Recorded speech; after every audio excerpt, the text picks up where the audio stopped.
Gundam style, everyone. Welcome to Wow Cool Robot, a Gundam podcast. Regrettably, I'm Max, and I use he/him pronouns. I'm Julia, I use she, her pronouns. This show might be bad now, bye. I'm Jared, or Jay. I use he and him pronouns and they them pronouns, and these are some of the best episodes of this show. I'm tired. That's my biggest fucking takeaway. I'm tired. So, I would like to kick off and say, hi, I'm back. I'm back to normal. I'm now retiring from all the money I've made from the successful movie Pixels 2, where I reprised the role of Max Headroom. Also, what if it was called Gundam Wig? And all the pilots were drag queens. I told you not to do this one! It's pretty good. Credit to Colin and Sarah, previous hosts of the show, for those jokes. Thank you. I'm saluting. It's good. I like it. I quite like it. This show truly did snatch our wigs, didn't it? Oh, we gotta leave! Absolutely. Like, there's so much to be said. There's so much that we can say in preface, but honestly, I feel like it's all going to come out during this episode, so... Yeah. I say... Also, just jumping in ahead of the curve, if I sound a little wacky, my throat's a little scratchy, so I'm going to try not to yell too much or cough too much. I mean, coughing I can't edit out. Yelling can't do much about. Yeah. Well, hey, fucking Jay, kick us off to that first episode summary. That's going to be episode 46. Milliardo's Decision. Treize makes his way into space, and with a brand new mobile suit. Let me check my notes really quick. It's actually the Tallgeese 2. Hero, quote-unquote, sneaks onto the Libra to get Relina, get her off board, and then also confront Zex in person. Milliardo, Zex, very interchangeable at this point also. Treize gets his forces in place and flies solo to challenge Zex to a duel. He speaks to Relina, Milliardo, Zex, speaks to Relina and Hero about their ideals, and then chooses not to duel Treize. Milliardo then fires the Libra cannon on Treize, who is saved by Lady Un, of all people. The war is on, and we'll explain that last part in a bit. She's back. This episode just fucking nutso. Just from the beginning to the end. Everything happens so much. Yeah, absolutely. Like, I'm really glad that we did it like this, where we're doing 4 episodes to finish the TV show. Because if we did it like how we did it for Zeta, where we just did 2 and 2, I would have gone fucking crazy. Yeah, no, I think this makes a lot more sense. Just kind of round it out rather than wait another week for the last 2. Yeah, I think it works. It works. Jesus Christ, let's see. Yeah, so Tallgeese 2, gotta say, I don't like it as much as Tallgeese 1. Agreed. The blue is not as good as the, white and gold. I think Tallgeese 2 is a sideways step. It's not forward or backward. I like the gold crest on top instead of the red Centurion crest. I do like the very dramatic red eye lines that we get on stuff like the Destiny and the Crossbone Gundam. I also just think it's very funny because he's just wearing Treize's coat. That's what the blue is. Yeah. The blue goes down to the waist skirts, so it's like a tailed suit jacket. It's phenomenal. It's very funny. I do think it's just a lot of blue with nothing to offset it, though. Yes, I think that it 2 design notes here. It needs to mix in a little bit of white into the blue and a little bit of gray or black into the blue. And it's very distracting. And the Tallgeese does this too, where you know how the Leos have that kind of it's sort of this ribbed coil going around the sides and back of their head. Yeah, it's a shit color on this. It's orange, and it totally clashes with the yellow of the crest, it's really especially bad. if you look at the art of the Tallgeese 2, where the crest or the sort of yellowish chest fence look more of the color of the gold crest than the orange head coil thing. So it looks like 3 different shades of yellow or orange, and it's just pick one. Pick one. It's not great, yeah. I think that, and especially when you get the up close shot, you have the white of the armor, yellow of the crest, green of the eyes, red of the sort of tears, orange of it's just a lot. It's a lot. I do want to point out, instead of having a blue visor, like the other Tall Geese does, this one has green, like Gundam eyes, I believe, as well. It's that is a very I like that it goes back to us, because I mean the Tall Geese. Well, no, just kidding. The Tall Geese was just a fake visor over. Yep. A Leo just over face. The sensor. But they I think they effectively built a Gundam head for this Tall Geese. Yep. Which, if they did, they did. If they didn't, they didn't. I'm sure the construction of like the model kits and everything is the same Leo like camera sensor behind the probably, face and mask. it's just eyes instead of a visor. But I don't even know if this has any like actual upgrades over the Tall Geese. I think it's just a Tall Geese that Trey's painted in his colors, because it still has the It is overgun. literally just the Tall Geese again. Yeah, there's no difference. So it's really the Tall Geese 1.1 instead of the Tall Geese 2. Yeah. Oh well. I think that's it's the Tall Geese 2 because I don't like it as much. Tall Geese 2 because it's shit. This is not my beautiful goose. If only there was like maybe a third Tall Geese that could sort of redeem it, but impossible to say. Impossible. There will never be a Tall Geese 3 eating you cereal. say this as you're eating a big bowl of cereal. I'm fucking vibrating right now. I need you to stop talking. So, once again, lest we fucking forget, Trace's whole thing is that war is bad unless you're doing it in person, in which case it fucking beats ass. Yeah. I miss when wars were part of civility and fucking chivalry. Again, this man needs to find out about sports. If Trace Kusturnada had a fantasy football team, none of this would have happened. It's true. Right. Give this man literally any sort of distraction. He needs something. So we see Trey's on his way like out to space, and we see him a couple times, and I think Julia mentioned this, if not Max, in the Discord, but like the animation's weird. Like he doesn't look right. So there's a couple things in this specific episode. Like Duo doesn't look like Duo in certain places, and there's a couple angles we see of Trey's in the Gundam coming up that's like, this is just some other brown-haired dude. Not a Gundam, but go on. Oh my god, I'm gonna shit. You mean that Gundam as a series that famously has production issues had an issue with production causing the sort of quality of the animation to dip a little bit? Yeah, and I'm fucking mad about it. Yeah, it's yeah, especially I can tell for it's got Trey's. production issues because these last 4 fucking episodes happen. I do want to point out, we get this shot of like Trey's leaving Earth, and it's kind of dramatic because it's like it's very Earth is dramatic. his whole thing, and it just cuts over to a hospital room with Lady Un in it. Yeah, and so it's just like, hey, by the way, do you fucking remember Lady Un? And I was like, no, I had forgotten. It's so I forgot.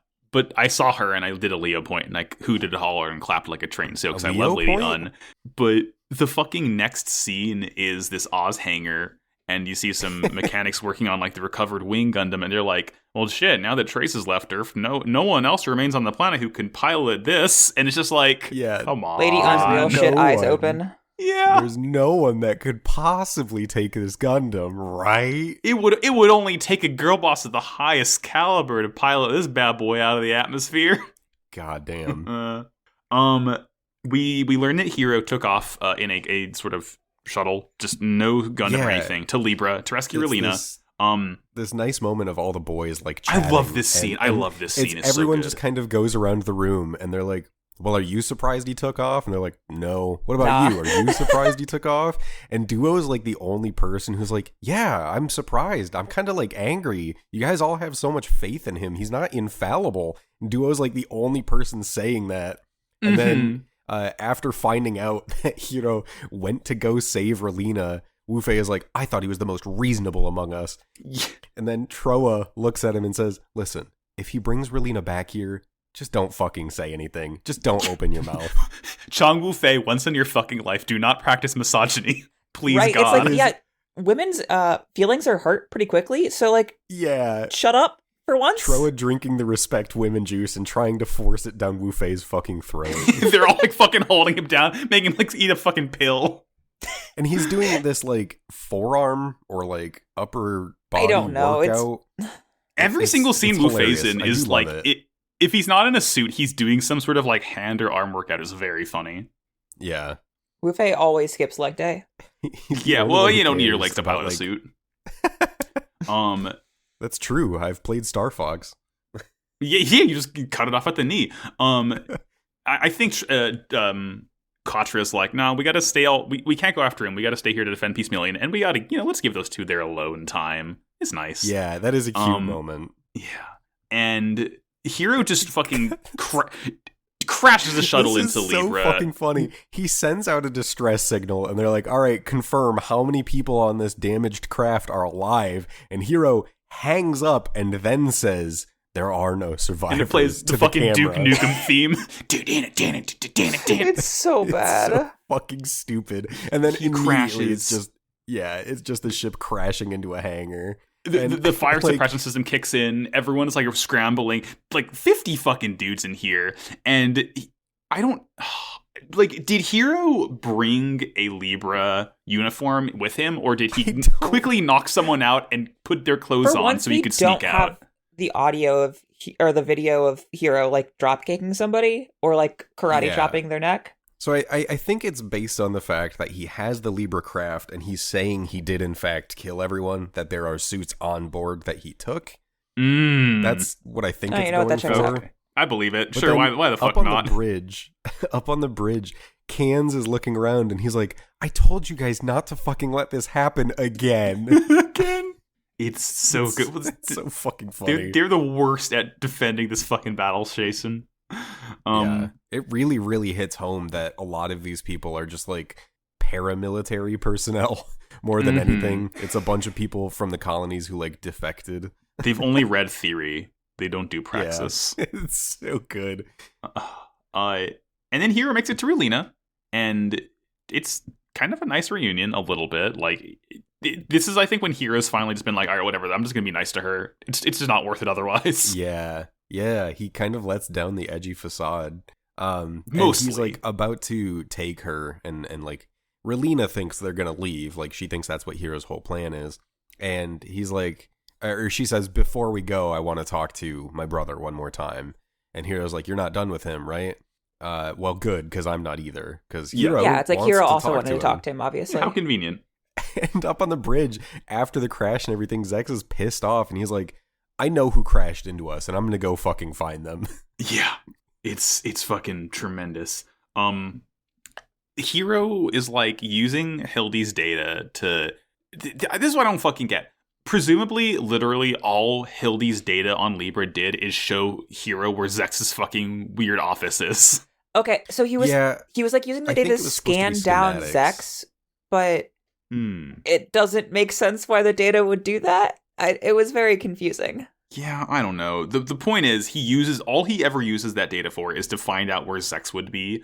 So he goes there, and it's like a pitch black room at first, and a light shines on Milliardo, and I laughed my fucking ass off. This happens 3 times over the course of this episode where a character is revealed, and it plays that fucking like stock sound effect of like something being revealed, like that. It cracked me the hell up. So good. While they are doing this, in the like background out in space, Trey's whole gang is pulling up to Libra, and this is where we get like the iconic Tall Geese 2 pose while this is going on. It's nice. I like that standing pose. Cross-handed with the Dober gun under its hands. It's actually quite cool. Mm-hmm. It is very cool. It's like one of the few cool things the Tall Geese 2 does. And then I think Dorothy is like trying to get people ready for battle, but she also doesn't want to command anything until Zex gives the okay, which is like, hey, she realized last time she took over, it got fucked up really bad, so now she has to wait for her boss to fucking tell her what to do. Yeah. And then it pops back to this dark room, and Zex illuminates the wall behind him, and it shows like Earth and the approaching forces and MO2 and all that stuff. This is I say this every fucking week. We get our fucking, assigned ideology dump here, where effectively what Zex says to Hiro and Relina is like, oh, this battle, you're telling me it's meaningless. It is meaningless. The meaning it carries is for the future. If it disgraces future generations, that's kind of what we want to happen. And basically, and everyone says their beliefs like 5 separate times individually over the course of these episodes. One of the crazier things is that Zex reveals that his father of the Sank Kingdom had apparently been working with Hiroyui, the original Hiroyui. Yeah. Even though their ideologies didn't really align. Like, Hiroyui was calling for peace in space, but like not through not through the means of total pacifism necessarily. But like, even though like he wasn't just pulling for total pacifism, the previous Sank Kingdom king was like, oh, like, yeah, obviously we should work together. And then Milliardo is just like, I'm carrying on my father's legacy. And Relina's like, no, the fuck you are not. That is not how things should work. You're actively engaged in war right now. What the fuck are you talking about? And then he just smiles and he's like, good. It's good you've turned out like this. Like, basically what it boils down to is that Zex wants to create a war so fucked up that everyone in the future forever is going to be like, war, oof, remember what happened last time? No thanks. He wants to do Char. So this is when, and remember, last week he wanted to do Char and he tried to do Char a little bit. And that got me tired. The amount of fucking times the show beats a Char's counterattack shaped pillow over my head for these episodes. Oh, Jesus. I can't. And then after they disengage from the ideology zone, Zex just kind of disappears. He's a hologram the whole time. And this is the first time we've ever seen a hologram, but Hiro's just like, oh, okay, it was a hologram, obviously.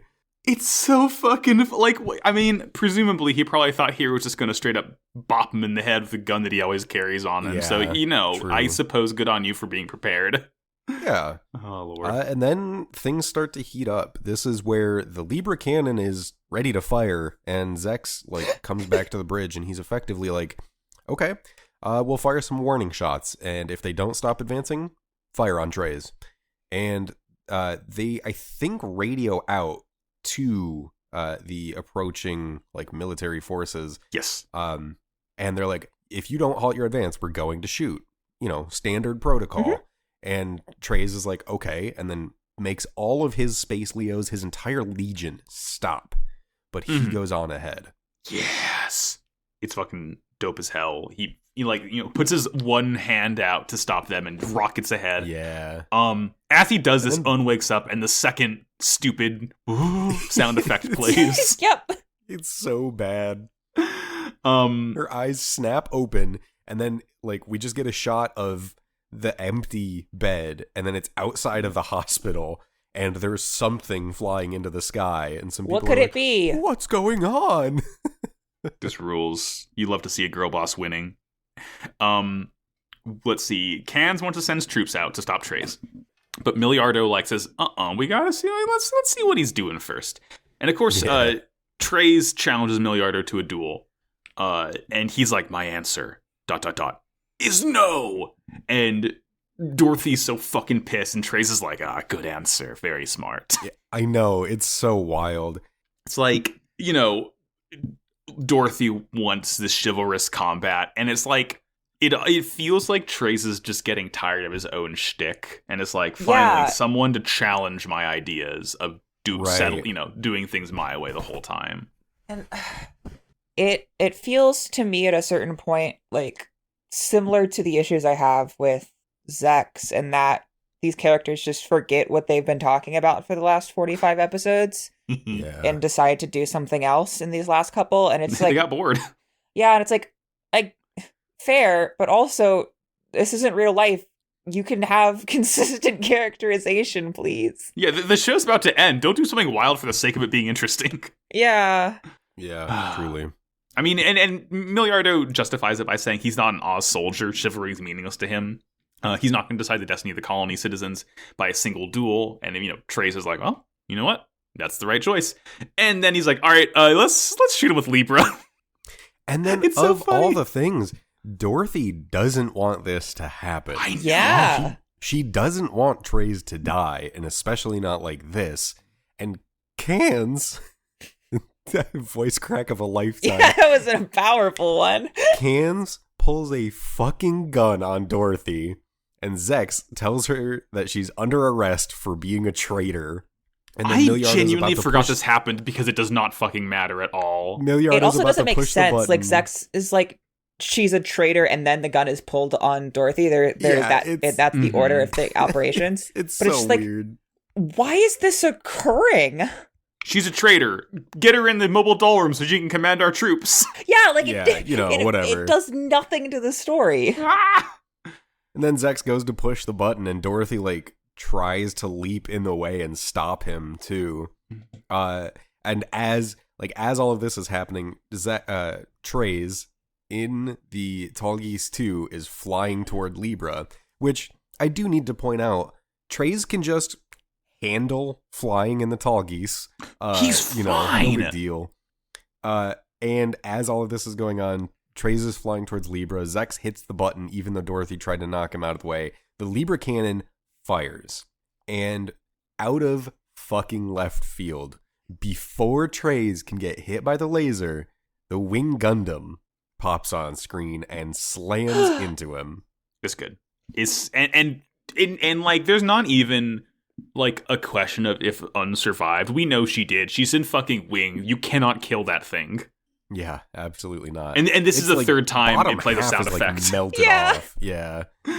Oh god. The bottom half is melted off. The cockpit opens, and then Lady Un steps out, and Treize is like, Lady Un? What the hell? It's insane. And then it bounces back inside Libra, where Cans kind of starts to take the lead and starts dispatching White Fang's military forces, all the Virgos and everything. And then what? Treize is like, let it begin. Yeah. So as we're talking about this, I think I'm starting to maybe put together what Treize's deal is here. He fully believed that he was going to be killed flying into the Libra cannon. Mm-hmm. And spoiler alert, later on, he also kind of has a death wish here. What I think is happening, I don't think it's necessarily that he has anti-war views and wants... Because, we know what Milliardo wants. We know what Dorothy wants. Yeah. I think Treize wants to become a martyr so that war can, by his death in a personal battle, maybe that will inspire others to fight, chivalrously like he does. Maybe? Possibly, yeah. Doesn't fucking matter, and spoiler alert, it won't get expounded on, but maybe that's what he wants. Also, before we're done with this episode, I would like to say the fun fact for this episode. Yeah. This show's called Gundam Wing. There was one Gundam in this episode, and it was the Wing Gundam. Whoa. This is one of the least Gundam heavy roll credits of Gundam Wing. I'm going to be upfront, much like all handheld gaming devices to an older parent are Nintendos, all these funky little robots are Gundams to me. I mean, there is an argument to be made that Tall Geese is a Gundam. The Tall Geese in particular, for sure. I'm not going to argue with any of that, because the Ultron Gundam and the Shenlong Gundam before that were literally adapted from the Tall Geese, so I'm not saying you're wrong, but of the things in this specifically called a Gundam, there's one of them. Lady Un was Gundam Wing all along. My last name for this episode is that when... Wake. What if it was called Gundam Wing? As Lady Un flies out, jumps towards the Tall Geese 2 from the wing, it plays this, Pride and Prejudice ass music. I don't understand it. It's this very weird lilty tune, very romantic, very happy. We've heard it before. Have we? Shit, I never noticed it until now. I'm pretty sure it usually happened when Treize and Un were on screen together. Oh, okay, that happened. That was 30 episodes ago. So yeah. Yeah, but it's this happy, sweeping, dramatic sort of tune. Yeah. Yeah. Well, speaking of dramatic, Julia, would you like to start episode 2 off? No, I would not, but I'll do it. Hell yeah. Episode 47. Collision in Space. The Gundam pilots on board Peace Million have a quick conversation and decide not to join Treize, but still believe that they need to do what they can to stop Libra and kind of take off in that direction. After they leave, Sally and Howard decide that the only way that they can support and help stop Libra is to evacuate all the civilians off Peace Million and just fucking ram it into Libra's main cannon, which is, I admit, metal as fuck. And then Noin does some weird bullshit where she decides she's not going to hang out with the Gundam boys anymore. Yeah? Yeah. Yeah? This was an episode of Gundam Wing. Oof. Let's see. Character assassination. Okay. The TV show. The character assassination of the TV show Gundam Wing by the coward Sunrise Entertainment. Yep. So this episode starts out, Trace gives this very nice stirring address to his men, telling them to become warriors, or the world belongs to warriors, fight for the future, yada, yada, yada, yada. Lady Un is in, like, this is, like, almost like a synthesis of her two, like, personalities, kind of. Yeah. Like, she's nice mode, she has her hair down, she doesn't have her glasses up, but she's like, people need to die for the future. This will be sad, but it's important and it's necessary. So it's like, and she's in her red girl boss military uniform. Yeah, this is like, it's like when Goku and Gohan come out of the hyperbolic time chamber during the Cell Saga, and like Super Saiyan's so natural to them. This is like Lady Un in her true state. Yeah, absolutely. I played too much Kakarot over the weekend, so I'm like in Dragon Ball mode still. Let's see. So it leads off with Trey's like addressing his troops, and then they launch into combat. Hiro and Relina are just like gonna wait out the fight in a cargo bay. Yeah. And like of the things they talk about, the thing that I noted is that Hiro says he's protecting Relina so he doesn't owe Zex. Yeah, it's like he's basically fully resigned to finding this perfect middle ground between like, okay, I know that he's your brother. I'm not going to, like, kill him. But at the same time, I want to do as little for him or around him as possible. And, like, he walks that line fairly well, I think. And, like, you know, even Relina's, like, pretty pleased that, like, Hiro's not going after immediately. Like, Hiro's like, all right, I'm just going to stay here and protect you. Wait it out. And she's, like, gets all happy and sits next to him on this little, like, box. I like the scenes where it's just Hiro and Relina because A, I like that Hiro's not in a Gundam for almost the entire finale, and B, this is more screen time than they've ever had in the entire show. Yeah, seriously, it's unbelievable. And Hiro also mentions that, like, yeah, if Libra goes down, like, I don't need to fight anymore. That's not true, but whatever, dude. Right. We get a fun little scene in Peace Million where Howard and Noin and Sally and, like, all the bridge crew are, like, deciding, like, who should we side with here? Like, what's the better plan? It's like everyone's, like, bouncing off of each other. It's just it's a fun moment. Like, I like the moments in this show, in this finale particularly, where it's just people, like, talking, not spouting ideology, but, like, talking, you know? A secondary thing that I really liked about this moment is we were, like, seeing footage of the battlefield, and I liked this because it's bad, which, like, I'm a Gundam Wing fan, so.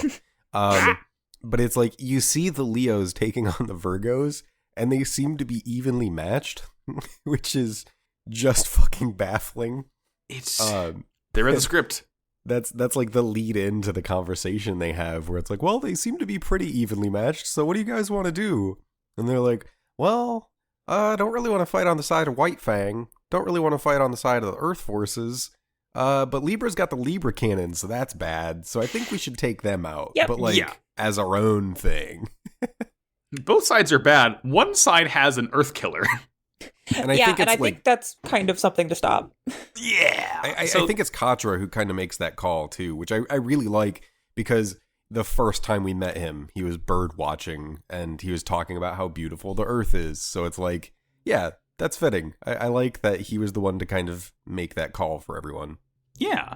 So they all take off, and Milliardo he's going to get an Epion, and Kaz is like, what the fuck, dude? You can't just take on 4 Gundams at once. And he's like, you're right. I will take 3 Virgos, no more, no less. I will be fine. Thank you so much. Goodbye.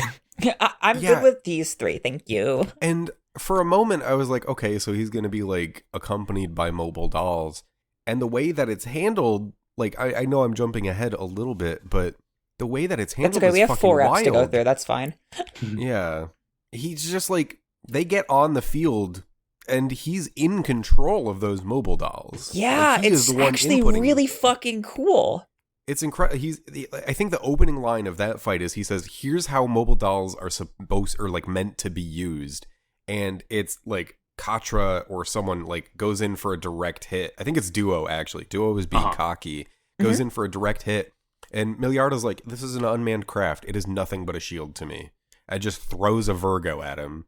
It's they're basically extensions of his own like Gundam or his own mobile suit and his own like combat capabilities. It's like such an interesting way to use them to a new level. It is so insane. Instead of just this small little piece of craft that's flying around and shooting a laser occasionally, a small little piece craft. 3 entire other fucking suits. It feels like a natural extension of what Dorothy is in. Like, she's in the fucking brain room. Yeah. And so it makes sense because he's got the Zero system in the cockpit, but it's also like, that's it. The ability to be piloting your own mobile suit is complicated enough, and somehow he's capable of doing all of this on top of piloting Epion. It's just like, it's okay. Zex is like the best pilot in the series, hands down. There's no like 2 ways about it. Yeah. At this point. Yeah, like, and he's just completely fucking trashing all the Gundams right now. Like, there's nothing they can do to touch him. While all this is happening, Cans kind of realizes, he's like, wait a minute. MO2 this is just a fucking rock. They don't have a secret weapon there or anything. Let's just go around them and fly this bad boy to Earth. Yeah, notably it has no engines, so it was moved there and then left there. Moved there. Yeah, it is just a big stinky rock. I mean, I guess that makes sense, right? If it's like you've stripped it out, you're just gonna have it in Earth's orbit because you can't really do anything else with it. The one thing I liked resources about the play of literally maneuvering around a stationary object, as advanced as that is, MO2 was the thing that was in the way of Libra and the Earth, where Libra was at. It was the one thing preventing a direct shot on the Earth. So, and then Libra the minute we see the Libra gun fire, it goes directly through it, so it's not technically in the way. It doesn't make any fucking sense. But to continue, it's Libra starts moving and everyone's like, oh, this is bad. Like, everyone kind of has that same realization of like, oh, they're making a tactical decision to shoot next to the goalie that is not moving. Yeah, it's so much of it is just situational, but alas. Dorothy's mad when Can starts to move Libra because she's like, you're ruining my view of the beautiful battlefield. It's a cute little moment. I do want to say, sorry, while Zex is fighting the Gundam boys, he starts dunking really heavily on Katra, and the other boys steadily start to realize that they're like, oh, he's targeting Katra, and Zex says out loud, I need to take out their brain. Yeah, yeah, I gotta destroy the brain first. It's so good. He knows they're just idiot teens who can't work well together. And Katra's the only one that's been in the Zero suit and can fucking think for himself rather than just go. Yeah. So as Libra starts to be moved, Treize looks at it and he's like, oh, yes, very wise. This is the right decision. But it's also a very sad decision. And Milliardo, like, separately in Epion's cockpit is like, yes, this is a very sad decision indeed. Just what Sally's the fuck are these two on about? Sally's like, all right, let's see. Let's crash Peace Million into Libra, destroy its cannon. Let's take it offline. As soon as Peace Million shifts into gear, Zex is just like, okay, I'm off the battlefield later, and like flies away with the Virgos in tow. And Katra is immediately like, okay, he's retreating. Let's get on his heels. And like Zex realizes that's happening, and before anyone can do anything else, a white Taurus pulls up in front of Epion. I'm Farquaad pointing right now. It's Y-8. Zex, wouldn't you know it? It's annoying. Zex does not look like he's gonna stop either. Yeah, it's like he, so Noin's refusing to shoot, but she still has his gun aimed at him. She's like, I'm gonna kill you if I need to, and everyone's like, Noin, take the fucking shot. She doesn't, but yeah. Milliardo also doesn't kill her. He rears back with his beam saber and like slashes to the side and like just angrily flies on him. He's like, I'm a fucking coward. I'm spineless. I can't do it. Oh, I mean, they love each other. Char would never. Char would have pulled the fucking trigger. I'll say it. Oh my god! Without a second thought, he would like just open the beam saber and like have it out to the side as he flew by without even looking. Yeah, absolutely. Like, if you need anything that separates Char from Zex is afraid of betraying people, which is ironic considering he took over White Fang and everything. but like people he cares about at least. Whereas you see, Milliardo didn't betray anyone. It was Zex who betrayed people. Yes, but also Char has never betrayed anyone in his entire life. So that's right. He said so. It has to be true. Yeah, he's telling the truth. So Peace ends up just being able to crash into Libra. Cans freaks out and like jumps onto the floor and covers his head in his hands, and Dorothy's just like, that's fucking pathetic. Yeah, so as Peace Million was approaching too, the Libra fires all of its like cannons along the side, not like the major Libra cannon, but they're just kind of bouncing off Peace Million, and then it slams in. Peace Million was like evacuated, and then after the fallout and everything, everyone just kind of seems to be okay. Yeah. Like there didn't seem to be too much like actual fallout aside from directly injuring the Libra cannon, and that's it. It's so funny too, because one of the people in the bridge crew of the Libra is like, it wasn't powering up, so it didn't explode when it was hit. And it's like, well, that sure is fucking convenient. That's pretty fucking convenient. Yeah. Dorothy is like, she's the one sort of taking charge, taking command here, because Cans is still freaking out. Because she knows there's still a battle to fight. And Trey's knows that the battle won't end until every single mobile doll is defeated. So, this doesn't really change anything. And this is when we kind of cut over to Hero and Relina, and Hero's like, all right, the Libra cannon's gone. Zex doesn't have his own victory. I need to get in Gundam right now. And Relina's like, dude, you're fucking bleeding. he does have quite a nasty gash going down his arm. Just again, it doesn't dripping. Matter, though. He's fine. He has like 100 broken bones. He can fucking will himself to be better. I think he like legitimately says, it's just a flesh wound or some like I swear it's but a flesh wound. Swear that's the joke there. But yeah, Hero's like, okay, Zex isn't gonna win the way he wanted to. And Relina's just kind of confused because for whatever reason Hero's like on that wavelength with Zex and Trey's at all times, no matter what, even if they're not talking to each other. Well, you see, Jay, it's because Hero's a fucking idiot, so he understands other fucking idiots. It's so true. Because the very next scene is Milliardo Skyping Cans, and he's like, how are our engines? Can says they're about 70%, and he's like, all right, we still have a chance. And then this is when I realized, fuck you. They're doing an Axis drop. Fuck this. Oh, yeah, they are. Fuck this. Oh, yeah. Sally radios the boys, and they like head over to board Libra. And as they're all flying over, Wu Fei actually turns around and goes back out to the battlefield in space. Noin, this is what we were talking about early on too. Noin kind of like panics and just like flies away. Like she's having kind of a breakdown and just leaves. So we get three Gundams. As she's doing it, Katra understands what's going on, and she's like, don't worry, you can go. Like, we got this. Because he knows that, like, the only thing that she's going to be okay with doing right now is, like, being by Milliardo's side. And at the same time, they also recognize Wu Fei is keeping an old promise. That promise is to fucking kick Trey's Kushionada ass. Yeah, no, it's funny as hell, because he does show up, and him and Trey's are both destroying Virgos, and they start talking to each other, and it's like the second they're in like each other's eye line, they fly directly at each other. Yeah, it's great. Let's see.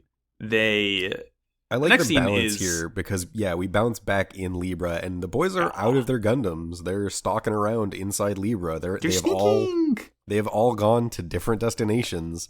We start off with Duo, who finds a containment cell. He like blows the lock and opens the door and then closes it. And he's like, well, that's not what I was expecting to see. And we don't know. We don't know what he saw for a little bit. And it's very good. So, okay. I don't know if this is true. I saw this on a Crunchyroll comment. So take that with the largest fucking chunk of salt you could possibly see. Apparently this scene, Duo was supposed to like see someone having sex or something. He was supposed to see Relina and Hiro. Like he was supposed to like walk in on them. Oh, really? That would make a lot more sense than 4 grandpas in a room. Yeah. So a lot of what I've seen says it's like supposed to be a gay couple. Interesting. What? This is more when I look into it. It seems like internet apocrypha of like that's not what I was something that came out in the 90s that didn't have, easy resources. The point is, he sees something weird and wacky. I don't think it's the scientist, though. It's definitely a different room, because he wouldn't have turned around and closed the door if it was a scientist. No, that was a weird cut to when he comes back in, and it's supposed to be like them and we're just moving on from it. Because Truly it was like bizarre. a dark room. I mean, honestly, it makes the most sense if it was someone having sex, because if I was on a battle station doomed to be destroyed, sure, have some comfort in my final moments or whatever. Yeah. But it's just such a weird thing to add in like 2 episodes before the end of your show when everything is so dark and dire, and it's like, wouldn't it be crazy if someone walked in on someone coding? Joke too, yeah. I know. Yeah, they spent time on that one. Mm-hmm. The point is, regardless, I mean, I'm glad it wasn't Hiro and Relina, because, like, I don't think there's anything romantic there. I think it is literally nothing more than a high school crush, basically. I agree.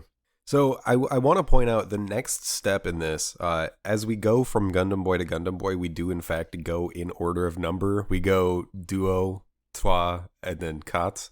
So the next scene is with Troa, and he's in a hangar. He gets found by some White Fang guys. He literally just does like a flip and then jumps off the ceiling and then lands and runs away. And that's the whole scene. He does some clown shit.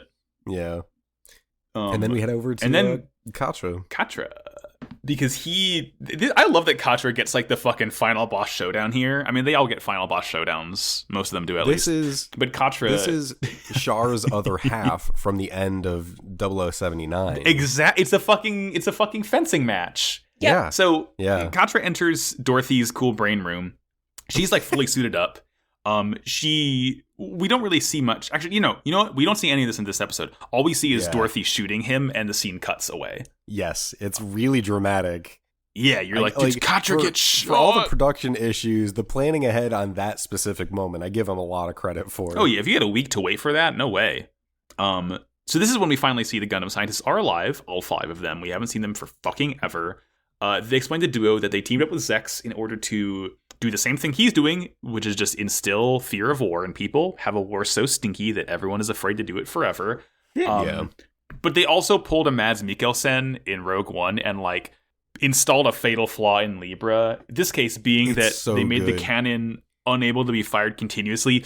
It's so fucking funny that if it weren't for these 5 old freaks, like White Fang would have won long ago. That reveal is so juicy. It's like, we just thought, Libra cannon was so powerful that it was failing every time it fired. But no, it was an inbuilt flaw by these people who are like, we've done so much mass destruction. We need to make our shit less perfect. We made it shitty on purpose. So the next scene, Relina. Okay, yeah. So kind of the final bits. Hero's getting into Wing Zero, and they turn around, they look at each other. Noin confronts Milliardo. She finally is able to fly up to him, and she just tells him, "I'm not going to stop you. Can I just hang out with you?" And he's like, whatever, sure. He's like, I'm just chilling. And as the episode ends, Milliardo stares at Earth, and he says, "Planet Earth, you're about to learn a lesson." Shut the fuck up. I hate it so much. I love it. It's just I wouldn't. This is the thing. A lot of this I wouldn't hate as much, but I've seen Char's Counterattack, and they're just doing it. They're just doing it. So a lot of it is copy pasted, and I do understand that, but it's also not Char's Counterattack. It doesn't have the same attachments to everything else, and that's kind of the lens that I'm trying to look at it through. They're doing Char's Counterattack again, but it's also pretty divorced from Char's Counterattack. They're dropping an asteroid on Earth to end all life. They're doing the big war to end all wars, and I get that and I see that, but it's not quite the same, and there is the context of the entire show around it that kind of helps it make sense and be its own thing. Maybe I'm just trying to believe too hard in something that's wrong. That's fair. I mean, they changed the most crucial part about Char's Counterattack, and believe you me, we'll fucking talk about that when that happens. But it's just that so many of the beats are so similar, talking about nuclear winter. They even do the thing of twice, once in this episode and once in the last episode, of trying to destroy the thing that's being fallen to Earth, both in piecemealing ramming into the Libra cannon to stop it from happening, which doesn't really fully stop it, and then in the last episode trying to destroy the power source. It's just it's just so weird that so much of it is a direct analog to Char's Counterattack that makes it feel more disingenuous. because I said this before so many times in Discord, I liked when the show was this mess of interfactional politics, but now that I realize that was just setting up for it to be Char's Counterattack, I'm like, you could have just done your own thing in a totally different way. I still liked it when the final battle was this huge final confrontation, and like, I think there's a way to do that and solve it without it also having to have this threat of, you know, the Char clone dropping a big stinky rock on Earth for the good of humanity or whatever the fuck. Yeah. When it's obviously not for the good of humanity. It's well, I mean, humanity's already in space. It's not for the good of humanity on Earth. Yeah, exactly. So two sides. There, yeah. I think that's a good way to put it. Mm-hmm. Well, we're getting there. Halfway done with the episodes that we watched so far. Next up is New Mobile Report Gundam Wing episode 48. Takeoff into Confusion, which is what I'm feeling right now. Katra and Dorothy begin a fencing duel, speaking on their own ideologies as Dorothy reveals that what she truly desires is peace, and that she hopes to cause a war so cataclysmic that nobody will dare fight ever again. She ends up stabbing Katra through the stomach, his fate unknown. Duo takes the Gundam scientist to Peace Million in order to try and divert Cooper's path towards Earth. Wu Fei duels Treize and ends up defeating him, though it seems Treize allowed this to happen. Before his death, he proves to Wu Fei that he truly cares for everyone whose life has been given for his cause and hopes to see Milliardo soon in death. Lastly, Hiro says goodbye to Relina as he heads out for the final confrontation against Milliardo. The intro has beeps now. It has beeps now! Let's go! It's quite good. Now. Yeah, like when you Google, or when you're on YouTube and you search Rhythm of Motion, the first result is the Crunchyroll upload of Rhythm of Motion V2 with beeps, and all the comments are saying, we're glad that you uploaded it with beeps. Yeah. This is, you know what this is? It is it's what JoJo a 2 does. second change too. Well, no. So the animation is totally different. Is it? For things real? happen in different order, and they add sound effects, which makes it honestly feel like what JoJo does, where the final couple openings of each JoJo series have sound effects to show you that this is the final moment. It's very funny. I like it. Shreds. I like this version a lot more. This version has a lot more character. It does. And again, it has beeps, which is that means it's better. Maybe I'll just like add a bunch of random beeps if I remember. If I can find like a good beep to add, I'll just add in like random fucking beeps to the opening of this podcast. Hell yeah. So we learned that immediately from the Katra Dorothy scene. Katra just dodged the bullet. He's fine. Well, he didn't dodge the bullet. She shot the gun out of his hand. Yeah. I mean, he does. I think she shoots. Does she shoot multiple times? I could have sworn that she shot multiple times. She just shoots the once. Okay, there must have been a weird echo on it. Maybe that's what I thought I heard the echo. Regardless, Katra's fine. He has no gun anymore. And he's just like, hey, girl, you got to get the fuck off this thing. Something bad's happening. Dorothy is just dunking on Katra immediately, telling him that he's the most misguided of all the pilots because he's the softest. How fucking dare you fight a war while being nice? Yeah, she's like, you're that's cringe. Just an incredibly Dorothy line. You. I know. It's just like, I mean, this moment is what made me a little bit bummed about Dorothy's character. We'll get there when we get there, but part of me wishes that this reveal never happened and that Dorothy was just like that. Yeah. See, the show stumbles so hard in the end that it made me even second guess my favorite character of the show. Heyo. Cut to Wu Fei. This is how I win. Cut to Wu Fei. He's doing his bullshit. Let's have some exposition here, please. Yeah, so Treize and Wu Fei are fighting and they're talking at the same time while also kind of fighting each other and like kind of spouting their ideas. And one of the things Treize says is when wars are dehumanized, people become miserable. And he goes on to say some shit about God that I'm not going to repeat because what the fuck? God is no longer lending a helping hand to those fighting wars, but not in person. Treize, get your Christianity so there's a weird out of here. line too where he's like, wars used to be able to be won with the push of a button, and mobile dolls are the epitome of that ideal. Yeah, and that's why they're bad. Sucks. Yeah, I'm just like, boy. Okay, well, I'm here, so why don't we get that rematch you've been fucking waiting for? It's nice. Treize is like, I will go easy on you this time. It is in Wu Fei's specialty, which is the mobile suit, too. So yeah, he is his fucking trident. That narrative thread is, finally tugged on. Yeah. We see Troa is continuing to beat ass in Libra. Troa's back inside Libra, and he just has a double Gatling gun now, which is like, I don't think I would have noticed that ever before, because like the big thing is, he's got the double machine gun in Endless Waltz, and that's a huge deal. Apparently, he just has it now too. Good for him. It's a good gun. It's a good gun, double gun, twice as many DACA. Duo's helping the Gundam scientists escape. They tell him that they need to be taken to Peace Million because by going there, they'll be able to reroute Libra's course to Earth. We see, I think it's Milliardo and Can's talking about Libra, I almost said Virgo, Libra hitting Earth, and Can says, there's a 69% chance we'll hit the Northern Hemisphere. Nice. And then he literally says that he wants to cause a permanent winter. Fuck you. Sharks counterattack, Sharks counterattack, Sharks counterattack. I guess he just wants to fucking knock the Earth off its rotational axis and also... No, they talk about it later. He's trying to give it an axis shock of sorts. He wants to do Chicxulub too! Kill the dinosaurs. We bounce over to Relina and Hiro again. And Relina's trying to stop him from fighting. She's trying to get him to not go out into the battlefield. And he says he has to fight in order to stop the rest of the fighting. He has to take out Treize, and he has to take out Zex. Yeah. Specifically, he says that, like, your brother doesn't realize, like, he doesn't think that he's lost. And, like, he's not going to stop unless he is stopped by someone forcibly.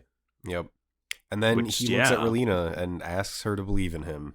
This is so nice. I like this because, like, he pulls her close and, like, their helmets are open. They're on, but, like, you know, they knock foreheads together. And he's like, I promise to protect you. In order to protect you, I need to fight. She's, like, convinced that he's willing to die here. And he's like, just trust me. And he pushes her out of the cockpit and he closes it. And, like, he has the faintest smile on his face this entire time, which just, like, you know, G Gundam is so nice and refreshing how it's just like a straight up actual romance is like the main plot of the show. But like with this, again, it's a high school crush, but it's just nice seeing this Joker lunatic boy have a little smile because he talks to the girl he likes. It's good. It warms my little heart. Then we go back to Dorothy's brain room. Oh, tremendous. The brain room. I love this shit. This is so fucking funny. She shot the gun out of Katra's hand and then decides to put on her funny VR helmet. Yeah. And then explains, like, the Zero system and is like, I was using this to control the troops, haha. And you managed to outsmart me out in the field, but can you beat me at fencing while I'm using the Zero system? Idiot, can you use your brain? I like this. Like, so it's so good, right? Because Katra has verbally rescinded. He's like, I don't need the Zero system anymore. And Dorothy's whole thing is just like, you know, we learn soon. She just wants to make war so fucking much. So, like, she's fighting literally arguably 3 different battles doing this. And, like, she's fighting fine. Because, again, she's using Zero system on herself, too, presumably, to be able to, like, duel Katra as she controls everything here. It's the most fucking insane thing, which is why it makes perfect sense that Dorothy's doing it. I know. But, like, as they fight, this is when we get the big reveal. Dorothy accused of Lyco's peace. Basically, she's asking him why he fights, and he's like, I fight to help with my family's sorrow. And she's like, my family has sorrow too. They tried to help me, and they're all fucking dead. What's the point, Katra? Yeah. He asks her, why are you so attached to war? And they start fighting and they keep fighting as they talk, like, through all of this. I will say, Katra's very much on the defense, but he's having, like, no problem with, like, dictating what he's saying. Meanwhile, Dorothy will end sentences just like, ha, ha, ha, as she, like, lunges at him. It's very silly, like, the comparison of how composed Katra is. She's getting a bit silly with it. We cut. Relina has made it to the escape shuttle. Sally and Howard are there. They try to contact Hiro, but, like, Hiro turns his radio off, and Sally's like, he's not gonna pick up. And even Hiro's like, Relina, you're just better off forgetting about me. Like, he's also fully committed to, like, dying here, basically. And then he does something that we have not seen him do with the Wing Zero. He separates the Buster rifle into 2 rifles, and then points them in front of him and fires. He does not spin. He doesn't spin. He doesn't do his signature move that he invented himself. That he so never fucking does funny. And never will. I was clapping when this was happening. It was so fucking funny. I was like, okay, good. There is at least a moment where he like gets close to it. I love it. It is the Wing Zero's iconic move. It is not Hiroyui's iconic move. There's just a dashboard button that just in like bright neon letters just says spin! Exclamation point. Call him the laundry machine. He'd be on that spin cycle. Troa is fighting. He's like in heavy arms, still, and this is so fucking weird. It kind of makes sense. It kind of doesn't. Like he's in a essentially hallway that is scaled as if a mobile suit was human size in it. It looks like this is such a weird shot because like it looks like it's just Troa shooting at some White Fang guards, but they're in mobile suits, but the hallway is shaped as if it's a regular hallway in a space. It's just very it's really weird. Bizarre. And he lights them up too, and then just like out of the explosion walks Duo. Yeah. Troa makes it to wherever the fuck he was going. I mean, he's going to Katra and Dorothy, but like he gets out and he has a weirdly sort of like long stare at Heavy Arms, which doesn't really get expounded upon later. Really a lot of resolve, yeah. At least the way I read that was he wasn't. I think he's not sure he'll ever see it again at that point because they don't really know what the deal is with the Libra right now and like how they're gonna stop it. At least that's the vibe I got. You are right in that they don't really circle back to it at all or give us any sort of thing. So I. Trying to find something and nothing for sure. No, but. I mean, hey, that sounds pretty valid to me, honestly. This is God. I forgot this fucking thing happened too. So Duo's in space. He is at like the top part of Libra, and he has to basically get to the cannon part of Libra, where Peace Million is. He's got to get down by where Peace Million crashed. There's not enough room in the cockpit for Duo and the 5 Gundam scientists. So what he fucking does is the Gundam scientists are in astrosuits, literally holding on with their hands to the outside of Duo's cockpit, and he closes his cowl so they're kind of like pressed up against there and fucking flies in the mobile suit towards Peace Million. These Gundam scientists should be fucking dead. On top of that, not just flies down there, he flies through the battlefield as it's happening. Ridiculous. He even comments on it. He's like, you'd have to be crazy to fly through this. I know. And he has a funny line here. He got a promotion because he calls himself the god of death and plague now. Hell yeah. We're growing. He only has 2 more to collect, and then he's all 4 horsemen. God. And of all the things that happen while they're out in space, one of the things that I was not fucking expecting was the arrival of some very familiar mono-eyed brown suits. The fucking Magwanac Corps show up in space. I got real hype about this one. What are they here for? Did they had just assumed that Katra was here and they're like, let's find our little boy. Yeah, that's my favorite thing is, I can't remember if it's Abdul or Saeed, but he says, no one can die until we see Master Katra. It's so good. It's cute, but it's just like, why are you here? Yeah. And then Duo realizes something. He's like, outer space hasn't unified, but Earth has. Mm-hmm. And it might be because of that girl.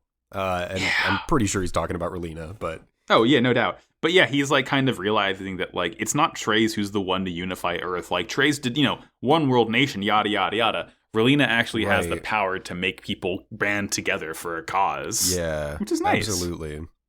And, and then we go back to Dorothy's fun brain room. And she's just sitting there calling Katra like a little bitch. She's like, maybe I am. And Katra says, maybe I am, but at least I'm not cringe. And Dorothy fucking skewers him. Which, okay, they were fencing with like dull tip fencing swords, if I remember correctly. I'm pretty sure they had like a little nub on the end of them. So Dorothy like forced this blunt end through his astro suit, through his body, out the other side. Yeah, like it's like the side of the gut. He kind of like slumps against the wall, And she's like, you have to change the hearts of mankind before you take their weapons away. Otherwise, war will just keep happening. And like, she's kind of crying as she says all this. And she's like, kindness gets in the way of survival. That's what happened to my father. And it's like, oh, that's why she's like this. I just really wish that Dorothy was just a freak. Is that so much to ask a simple character in Gundam Wing? Yeah, Character Assassination's the TV show. I'm not joking. Everyone gets fucking thrown in the tit at the end of this. Yeah, and Katra's sort of like final rebuttal to her is like, if you focus only on your survival and nothing else, you're no better than an animal. Like, humans need kindness. Yeah, like, he gets stabbed and he looks at her and he's like, you're literally so nice. So fucking good. And then he appears to die, ... question mark? Yeah. Who knows? She pulls the sword out of him and he's just kind of floating limply in space. Yeah. I love that shot. He's just fucking hanging out. Hey, back at the duel with Wu Fei and Treize now. Treize asks Wu Fei why he isn't using his dragon. And Wu Fei says he wants to fight fair and square. Treize says he doesn't kill Wu Fei earlier because he couldn't kill one of the only people who understands him. It's such horse shit. What does this mean? Treize, elaborate on that. Oh, you're dead. You can't. Sorry. You can't. Elaborate on that. Not going to give you anything. No. Gundam Wing is the most spiritual of my anime series. This entire section just left me fucking baffled. I had to take a break between this and the next episode.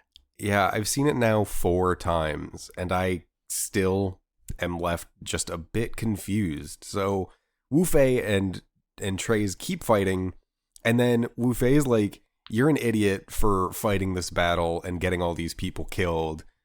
You're no better than anyone else. And Treize is like, hey, Lady Un, can you read off? Or no, Wu Fei asks him specifically, that's what it is. Yes. He's like, do you know how many people you have gotten killed? And Treize says, yes. And he says... Specifically, it's 99,822 people. Yeah, exactly. He cites the number, and then he's like, oh yeah, by the way, Lady Un, what's the report? And she's like, oh, 82 White Fang people and 100-something of our forces have died. Something along those lines.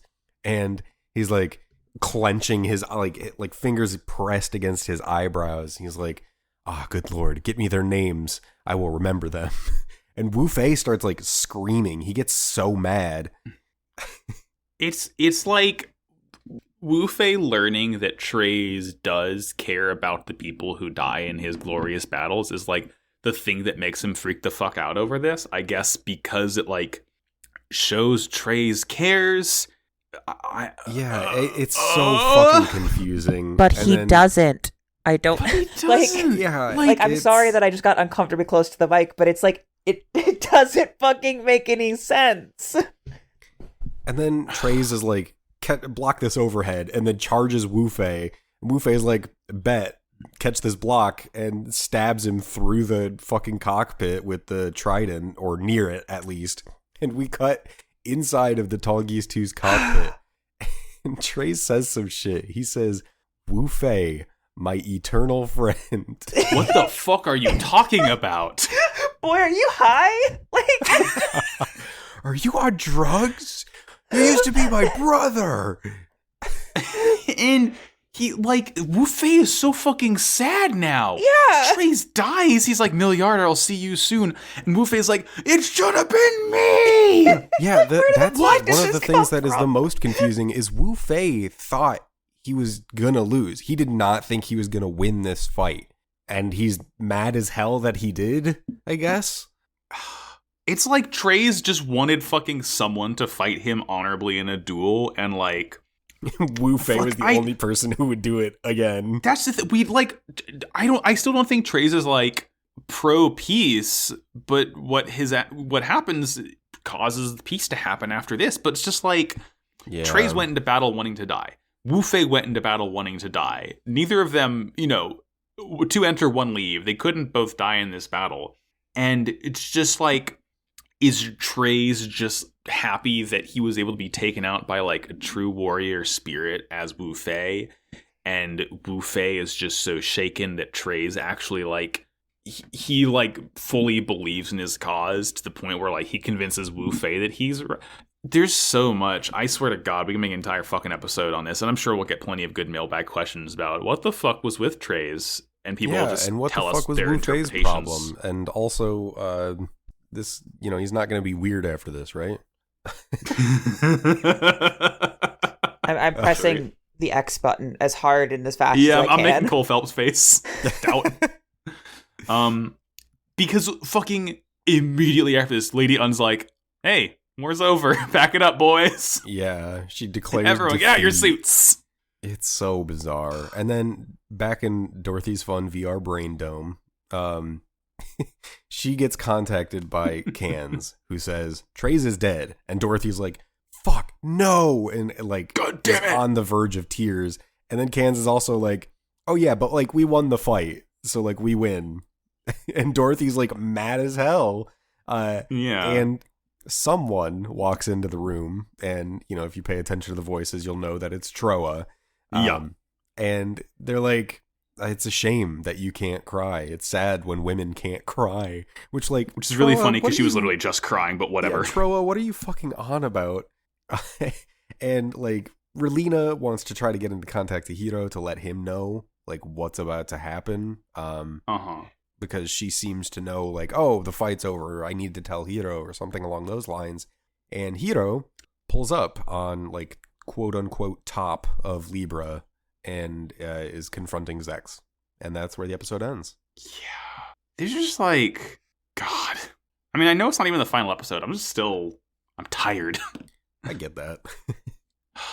Yeah, I think Max as well, and maybe even you, Jay, I think we all had to just, like, give ourselves a bit of time before starting the last one after this one. I was going to, and I didn't. I said I was going to, and I gave myself maybe like 5 minutes and then jumped right back in.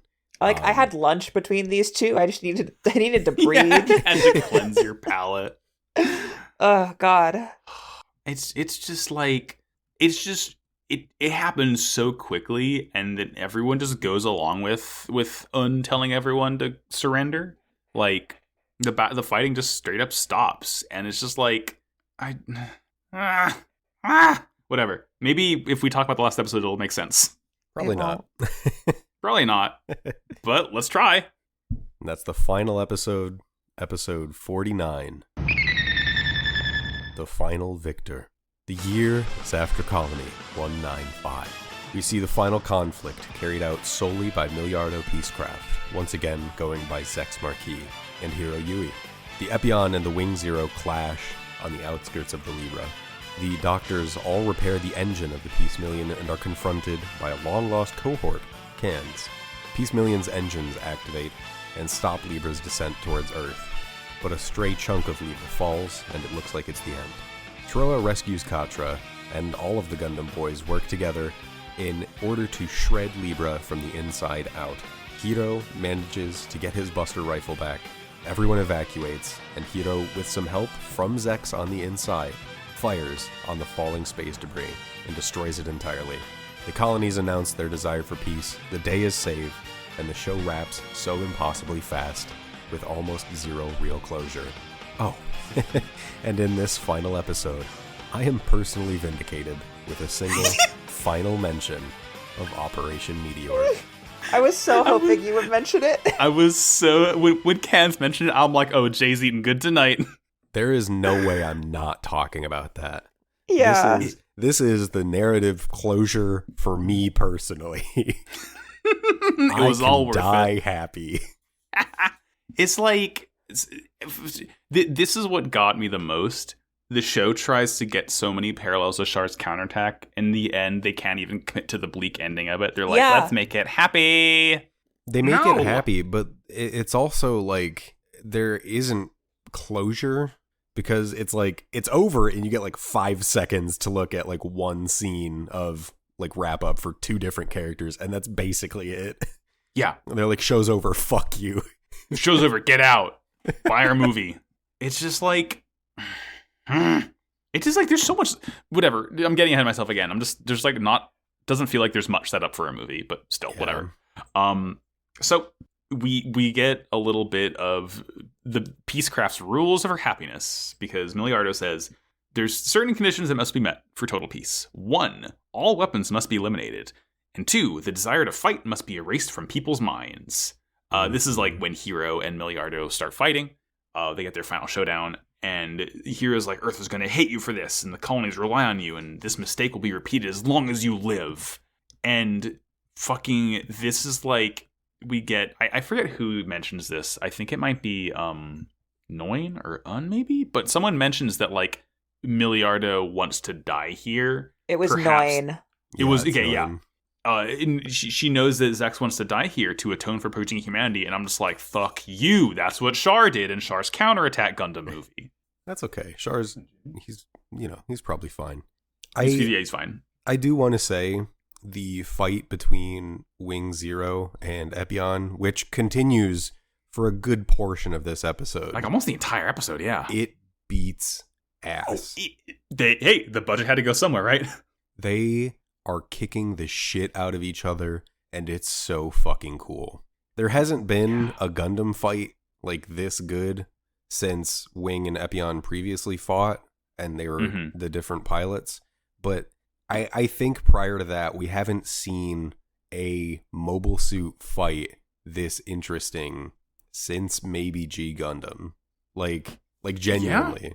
Because they're on even terms. I think it's because like all the other Gundams are so specialized that they can't really fight like one-on-one as well as like two suits that use the exact same system on the inside. Yeah, I would say even like Tall Geese versus Heavy Arms in Antarctica, Tall Geese versus the Wing the first time they fought, not even close.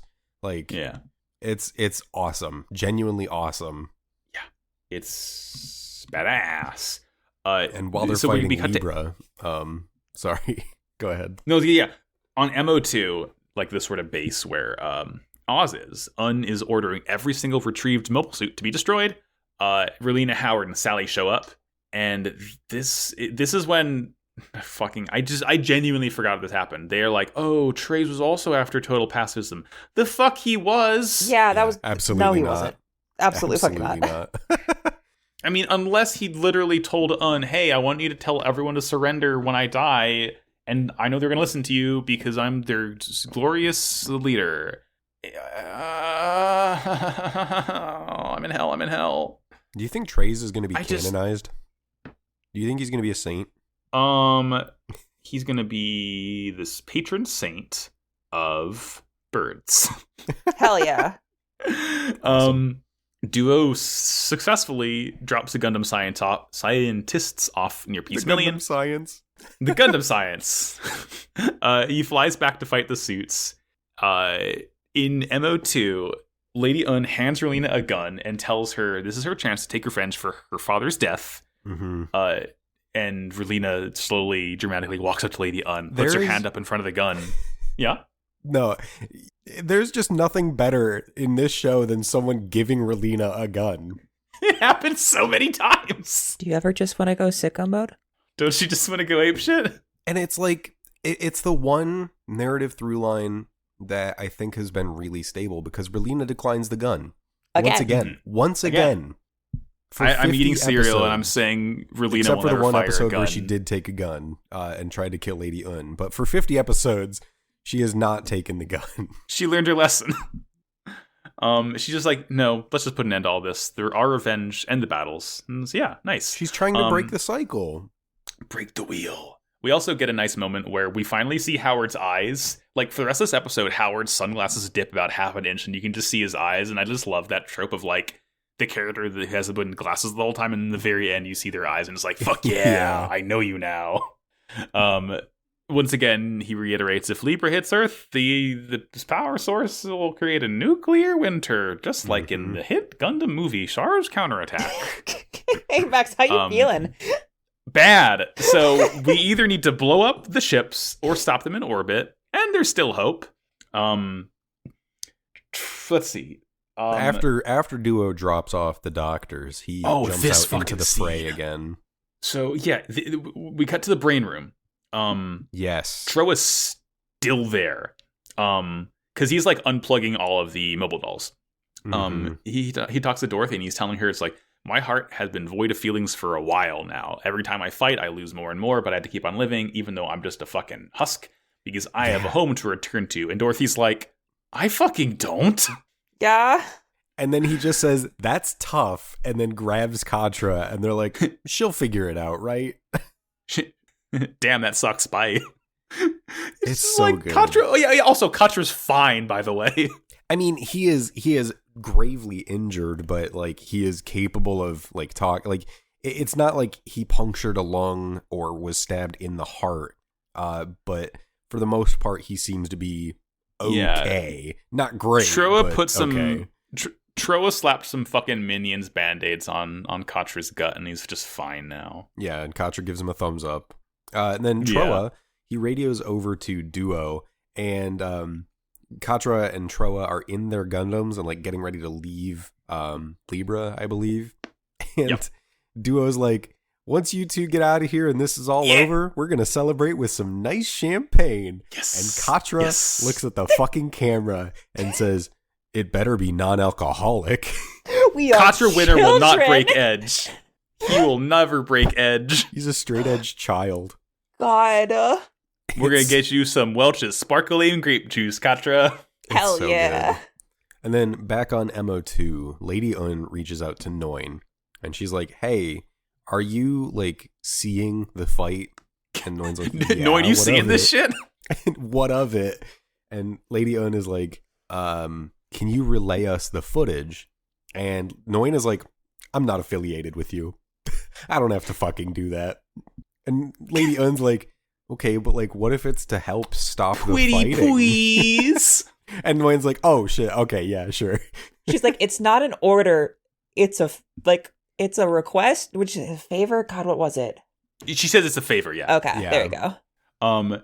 And the footage, she says images the battle, but it's like video footage. Yeah. And Un somehow hacks the world and shows this footage over every screen. Broadcasts it everywhere, literally. She's talking about how, she says, this footage isn't relevant to Earth or space, but it is indeed a fight to settle everything. Unless these two fight, peace will never be achieved. This battle is making us look for a solution to Kirby's. She's basically saying, look what you made them do. Make peace so the boys can stop fighting. The boys are fighting. It's your fault. When they start broadcasting this too, it shows a shot of a colony and zooms away, and it's a shot that we've seen quite a few times because it is the shot of a colony used in the intro Just Communication. Oh. Which I think is nice because it may have been like one or two other times that we've seen that, but it's like it's just a still image, like a painted still image that they're zooming out on, but we don't see it like outside of that opening, really. I like the colonies in Wing. Yeah, it was cool. The next scene is so we see the Gundam scientists. They're in Peace Million. Cans shows up, and like I love to see a character in a show where so many people just like kind of get this weird fear and hesitation. Then when they hold a gun, Can's like, "Fuck that!" Blah blah blah, and just fucking immediately shoots Dr. J in the arm. Yeah, that's my favorite thing. Is he pulls up and says, "Don't move." Dr. J moves. Cans shoots him, and he says, "I said don't move." And it's like the first time that actually fucking happens. It's really good. That's the first time Cans has done anything remotely intimidating. Mm-hmm. And it's the last. Yeah. So the doctors were like messing with Peace Million's engines, trying to get him back up and running. Cans is talking to him, and he's like, I should have known that you all were behind this. Like, ever since Operation Meteor happened and you kept changing the Gundam pilot's instructions, I should have known. And it's like, oh, fuck, they know each other. Yeah. He's Dr. Q or whatever the fuck. Yeah, it's super good.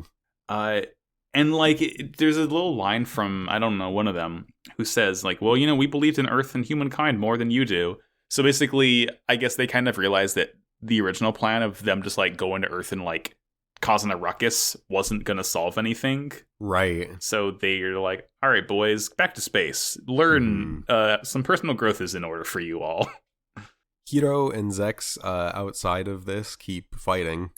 It's more glorious combat between the Wing Zero and the Epion. Hiro looks at Zex and he calls him weak. He's like, you're you're kind of giving up on things, but you're still trying to win. It's not you. It's not your style. Something's wrong.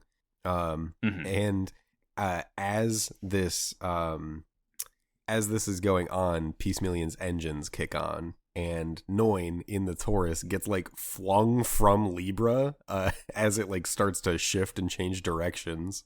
I forgot that happened.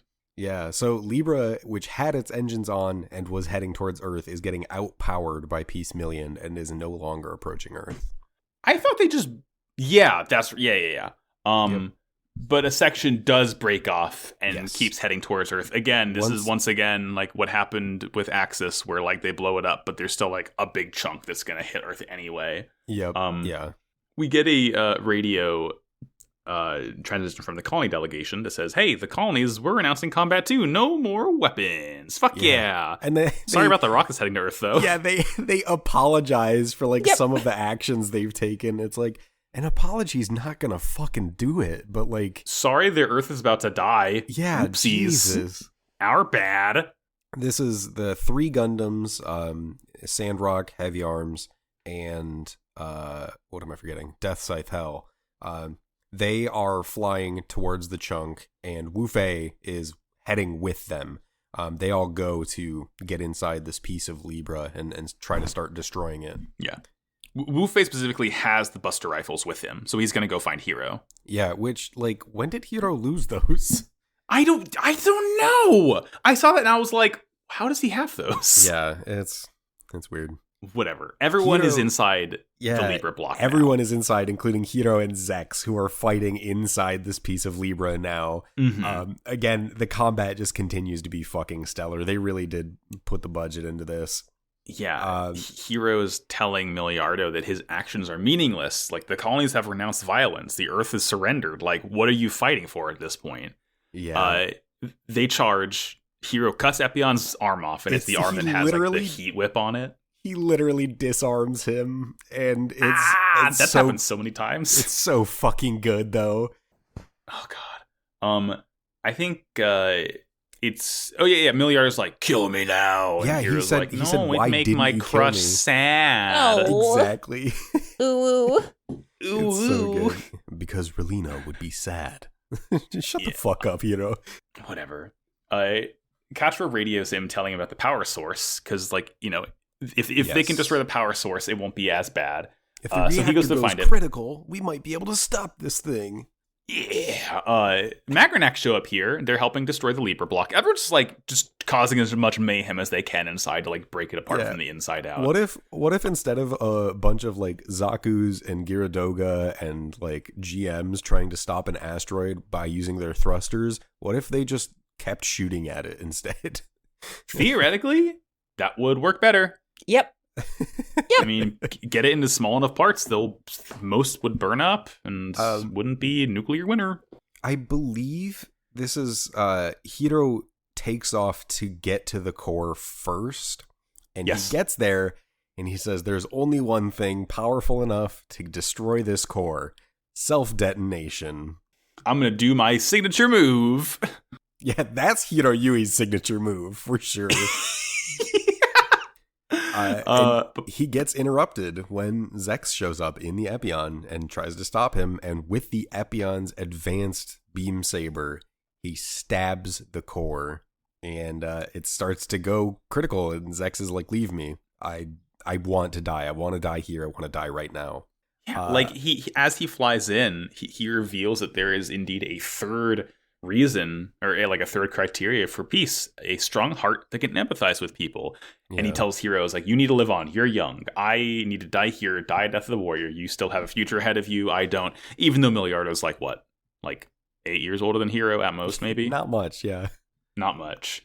And Hiro's trying to use Zero to find a way out. Wu Fei's up with his Buster Rifle. Yeah, he just Hiro says the line. Yeah, he punches through a hole in the wall, hands him the Buster Rifle, and Hiro looks in the camera and says, "Mission accepted." It's God. It's so good. Everyone manages to leave Libra, the piece of Libra. Hiro flies ahead of it, and he, from MO2, people are watching as he's like burning up on re-entry, and Lady Un's like, remember, they've like come into and out of the atmosphere before. He'll probably be fine. It's a big probably. Hiro's speeding ahead of this thing, and chunks of Wing Zero are like actually coming off, and he tries to turn around. I mean, it makes sense because like when you're in bird mode, you have that aerodynamicness to you, but he's like flying backwards in Gundam mode. So yeah, he doesn't really have as many flow lines through the air, but he's aiming and he can't, it's really shaky. He's moving himself around. He's like, I will survive, and fucking direct hit on Libra as it blows up in the sky and his Gundam's engulfed in the explosion. For once. And then we get an AMV. For once in his entire life, he chooses to live. Yeah. And it's Julia's trick because Just Communication starts playing. Hell it's yeah. so good. I hear it and I was like, oh, I see what's going on here. And I think Katra, as Hiro triumphantly flies out from the explosion in bird mode, Katra's like, I finally get it. Hiro himself is the heart of outer space. What does that fucking mean? Hey, there's never an explanation for it. What did I tell you? But he says, mission complete. Yeah. And then the narrator pops in. He says the year is after Colony 195.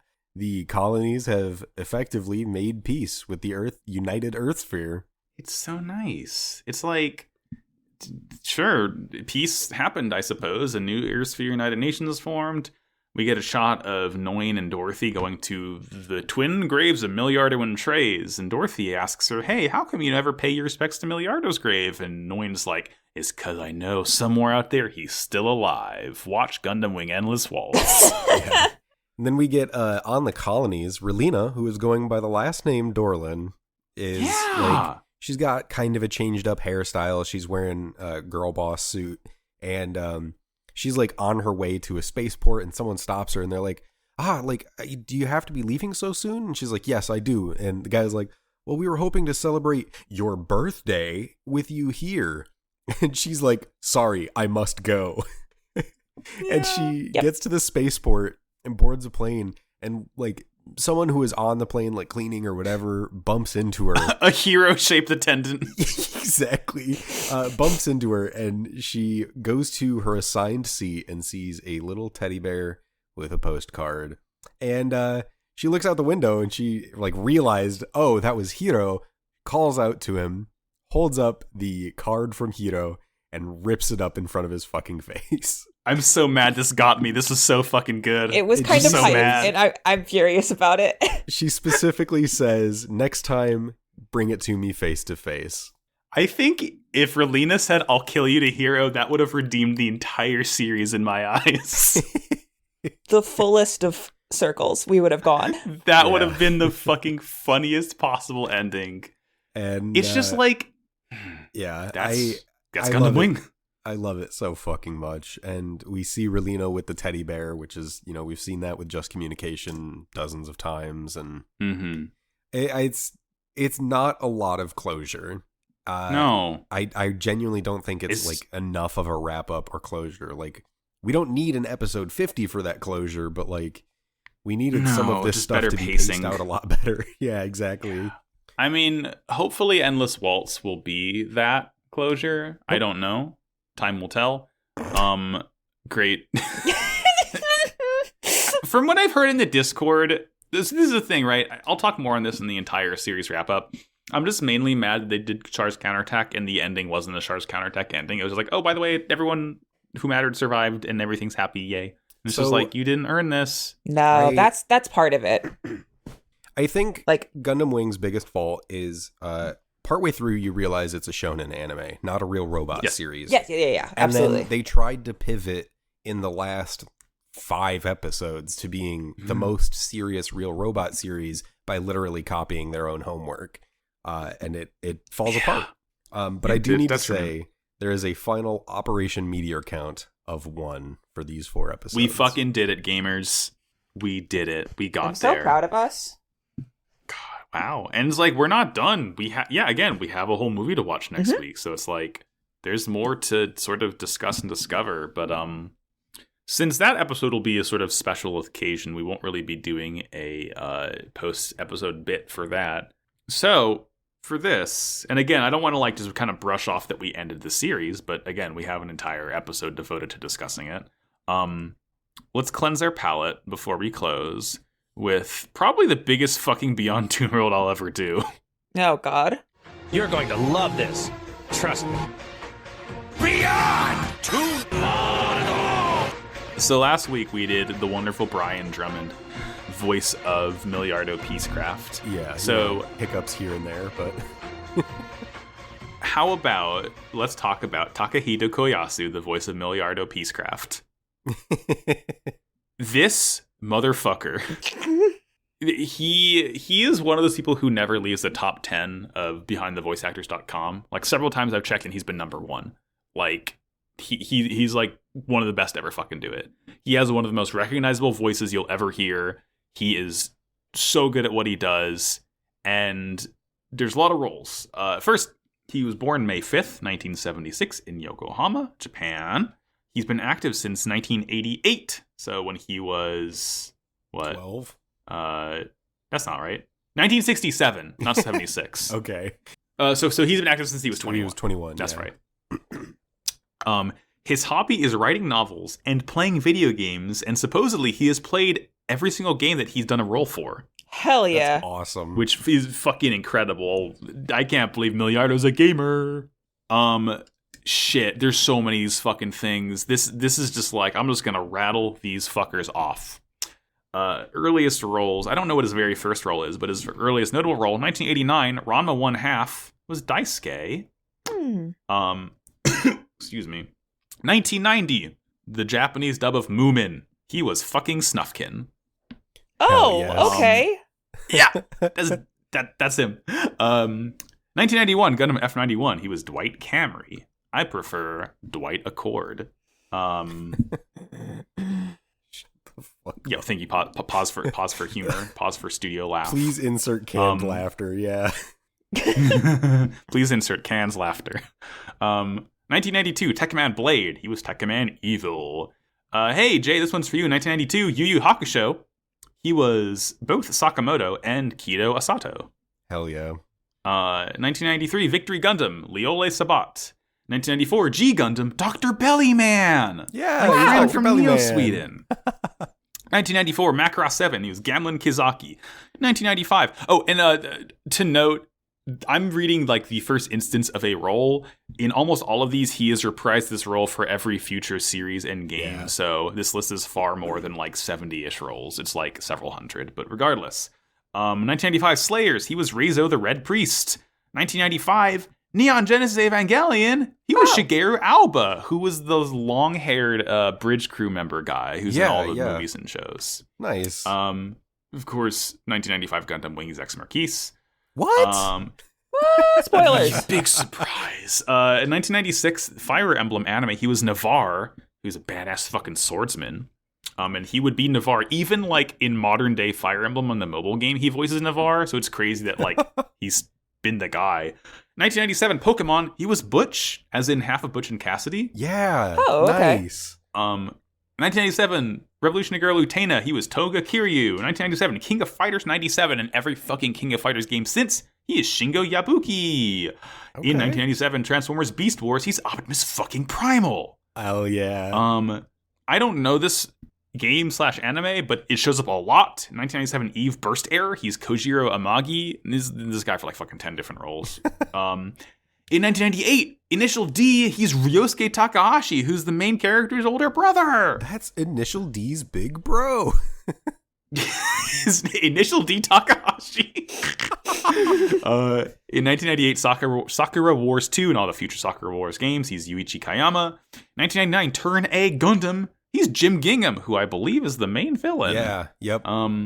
In 1992, Persona 2, Original Sin, and Eternal Punishment, he is Tatsuya Sou, who's the main character of the first game, but not the second. In 1999, One Piece, and every One Piece media property since, he is Aokiji/Kuzan. We're finally in the year 2000. Yu-Gi-Oh! Duel Monsters, he's Pandora, the crazy fucking clown from Battle City who tried to cut Yugi's legs off with a buzzsaw. Fuck yes. Did Yuki deserve it? Yes. No, Yuki's a nice boy. Yeah, Yuki usually deserves when bad things happen to him. Hell yeah. Famous terrible person of Yukimoto. In 2000, Inuyasha, he was Gatenmaru. Yeah, he was. 2001, Hellsing, he was Luca Valentine. 2002, Xenosaga, and the other two Xenosaga games, he was Tony. In 2002's Gundam Seed and all the other future Gundam Seed series, he's Mula Flaga. Yeah. 2002 Guilty Gear XX, he was Eddie, and he is Eddie in all the Guilty Gears, including 2021's Guilty Gear Strive. In 2003, New Fist of the North Star, he was Kenshiro, you know, the North Star guy. Yeah, the fist of the named North Star. This one kind of fucked, yeah, they call him the Fist. This one kind of fucked me up. In 2003, Bobo, he was Bobo. He was Bobo. That's X. Fuck. In 2004's Yu-Gi-Oh! GX, he's Takuma Sayo, my little meow meow. He's the main villain of season 2, who's the most fucking lunatic character I've ever seen in an anime. Yeah, Sartorius, the regularly named character.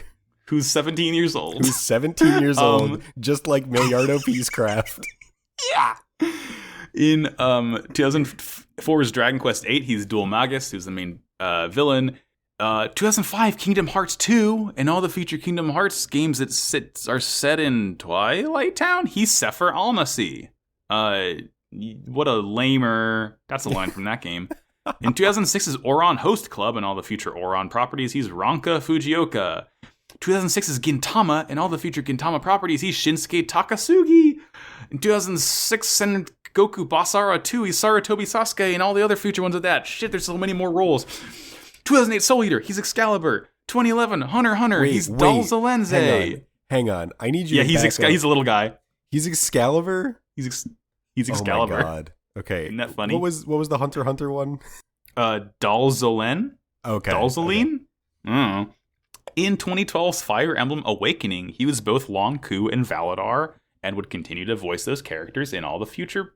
Mostly just Long Ku and Valadar in Heroes, and Long Ku in FE Sharp, whatever the fuck. In 2021, sorry, let me take that again. In 2012 anime JoJo's Bizarre Adventure Phantom Blood, he was Dio Brando. Very nice. So that's kind of the one. That's kind of the one for me. It's him. Kono Dioda. He's Dio. Kono Dioda. 2021 Bravely Default and Bravely Second later. He's Brave Lee. There's a character called Brave Lee and Bravely Default. Don't fucking Jesus worry about Christ. it. I hate it. In 2013's My Little Pony, Friendship is Magic, he's Prince Blue Blood. 2014 Grand Blue Fantasy, he's Lucius. Yeah. Sure, whatever. 2014 Marvel Disc Wars of the Avengers, he's Deadpool. Okay. Yeah, he's Deadpool in a lot of other future animated ones, which is so fucking good. Yeah. My mouth is so dry from talking about this, and I'm all out of pineapple bubbly. It's very sad. In 2014's Bayonetta 2, he's young Balder, who is Bayonetta's dad that gets sent back in time. It's complicated. Don't worry about it. In 2015's The Tales of Zestiria, he is Lunar and Jade Curtis, and shows up in future Tales properties. 2015 Transformers Robots in Disguise, he's Ratchet. 2015 Fire Emblem Fates, he's Niles, who I think is maybe the first gay Fire Emblem character? Okay. I know he's like the only gay character in that game. Maybe he's bi? The point is, I remember there's a lot of discussion around him when that game came out, because we were like, wow, Fire Emblem's trying to get progressive. They're not good at it, but they tried. 2015's Fate Grand Order, he's Caster / Hans Christian Andersen. Whenever I remember that Fate does that, it always kind of knocks me on my ass a little bit. Yep. 2016's ReZero and all the future ReZero things, he's Roswell L. Mathers, Eminem's brother. In 2017's Lego Batman movie, he is Jonker. He's the Jonker. He's the jokester. He's the one and only. In 2017 Yakuza Kiwami 2, he is Kei Ibuchi. In 2018's kick-ass fucking movie Batman Ninja, he's Gorilla Grodd. Hell, I still need to see that. Yes. Oh my god, Julia, it's so fucking good. It is so I know we were fucking hyped about it initially, and then I just kind of forgot it existed. I remember I went over to Austin's place one time and we watched it at 3 a.m. It was so good. 2018, Baki, he's Doyle. 2018, Super Dragon Ball Heroes, he's Hearts, who's like a villain, whatever. 2018, Dragalia Lost, he's Mordecai and Moisayati. Whatever. Those characters exist. I'm just reading shit. I'm almost done. You've written all of these down and you're like, fuck it. It's for the gamers. It's for people who know. Yeah. I know you played Dragalia for a while. I know. 2019 Kimetsu no Yaiba Demon Slayer, he's the Hand Demon. 2019 Transformers Cyberverse, he's Optimus Prime. That's the main guy. 2019's Fiery Emblem, 3 of them, he's Seteth, normal character there. Oh my god. 2020's Dorohei Doro, he's a character called Melting Sorcerer, which is very funny to me. In 2020, brand new animal, he's Boris.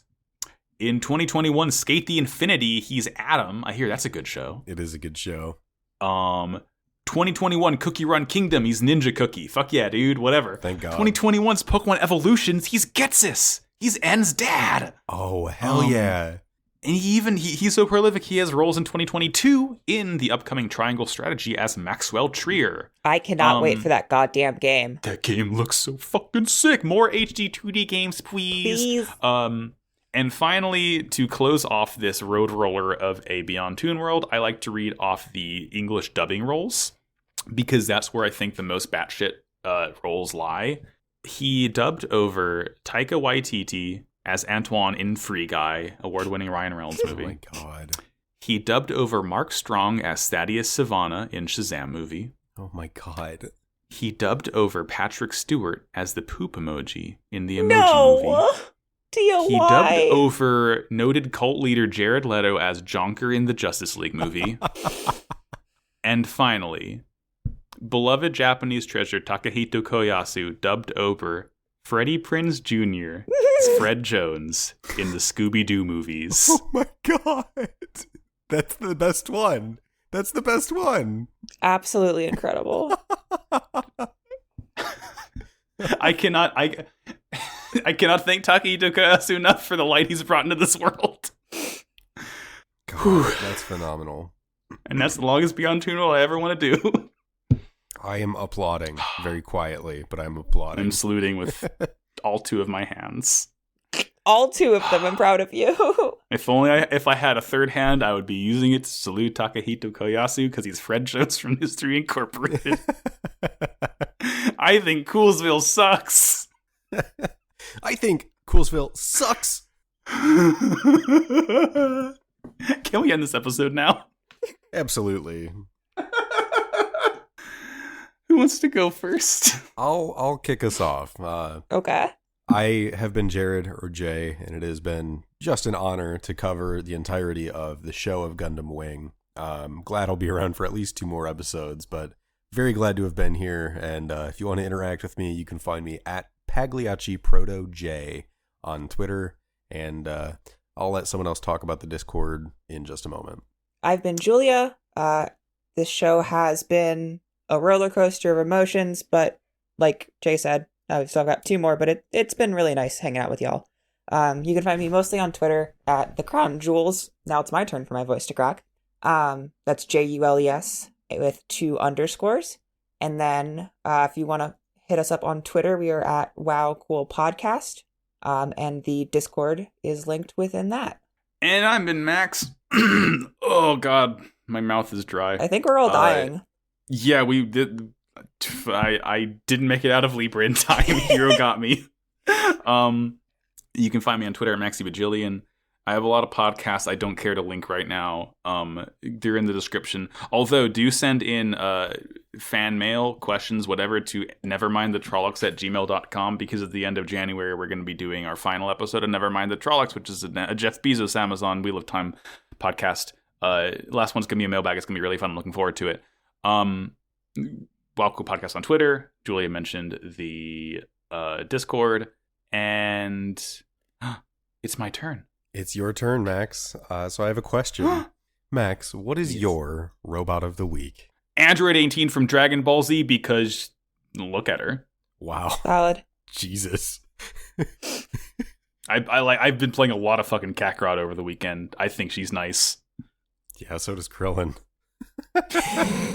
It's just, all the androids are fucking sick as hell. I like the Frankenstein one. 16's cool when he got his head stomped by Cell. 21 is a lot. I've seen more than I care to have from the internet from her. Kira Toriyama, come on, man. Thanks, Imagine internet. going online. Look, when I tried to Google Trey's Wu Fei You Gundam fucked up because real I wanted bad. one of like the fifth result down was fucking AO3. There are, what was it, like 136 fics of Trey's and Wu Fei, which is about 136 more than I want there to be. But again, that's how the internet works. Hey, see y'all next week for Endless Waltz when we're nearly free of the curse of this show. We're so it's close. fun to talk about. It's fun to talk about, but goddamn, watching it is a different thing altogether. I'm so excited for Endless Waltz. I can't stop saying it. I am as well. That's the one thing I have never seen from this show. Like, the end of this show is like mostly foreign to me, but that's because I'm pretty sure I was just like not paying a ton of attention by the end of it. Mhm. It loses you. Yeah. I know for a fact I've never seen this movie, so Excellent. Fuck yeah. Can't wait. Well, as we always say, in the words of the 99,822 soldiers that lost their lives fighting for Trace Kushernada, war is bad. Wow. cool ribbit. Whatever. Whatever.